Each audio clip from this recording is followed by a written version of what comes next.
रूस यूक्रेन युद्ध किसी भी समय विश्व युद्ध में भी बदल सकता है। यह खतरा पोलैंड के करीब रूस के मिसाइल हमले से पैदा हुआ।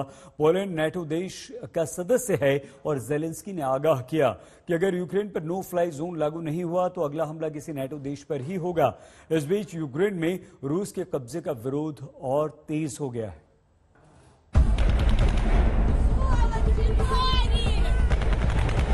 घर जाओ, घर जाओ, चीख चीख कर यही कह रहे हैं यूक्रेन के शहर के खेर्सन के लोग। और इनकी आवाज को दबाने के लिए बख्तरबंद गाड़ियों में सवार रूसी सैनिक हवा में गोलियां चला रहे हैं।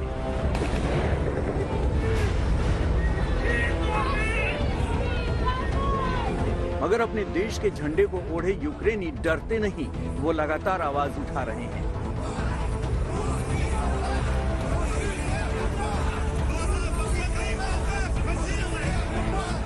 जेड अक्षर वाली बख्तरबंद गाड़ियों में घातक हथियारों से लैस रूसी सैनिक सवार हैं।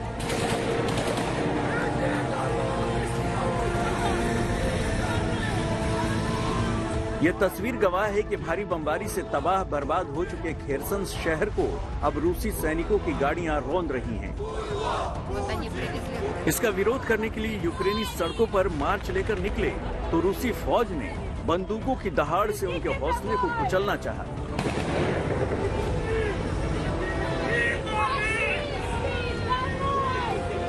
खेर्सन के डिप्टी चीफ ने दावा किया है कि रूस खेर्सन में आजादी का झूठा रेफरेंडम कराने की फिराक में है। खेर्सन के अलावा खार्किव में ये धमाके सुनिए जो पूरी रात रूस की गोलीबारी से दहलता रहा।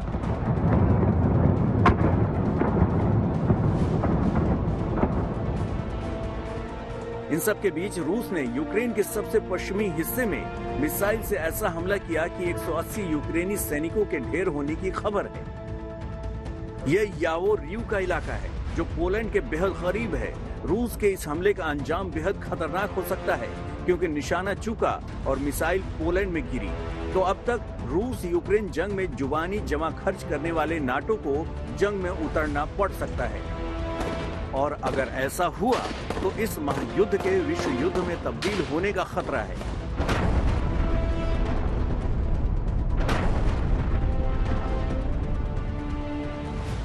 रूस का दावा है कि यावोरिव में उसके हमले में 180 भाड़े के सैनिक और तमाम देशों के यूक्रेन को मिले सैन्य साजो सामान को तबाह कर दिया गया है।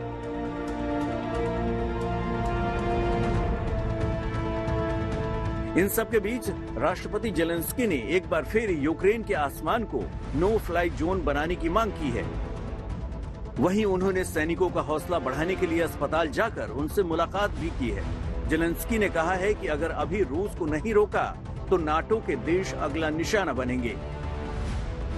यूक्रेन में रूसी आक्रमण के खिलाफ दुनिया भर में विरोध प्रदर्शन तेज हो गए हैं।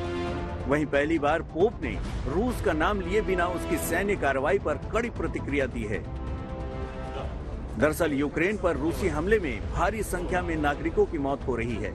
रिहायशी इलाके तबाह बर्बाद हो रहे हैं। यहाँ तक कि अस्पतालों को भी निशाना बनाया जा रहा है। मानवता पर हो रहे इन हमलों को रोकने में दुनिया के तमाम देश ही नहीं, यूएन भी नाकाम साबित हुआ है और यही नाकामी विश्व युद्ध का खतरा बनकर मंडरा रही है। आज तक ब्यूरो।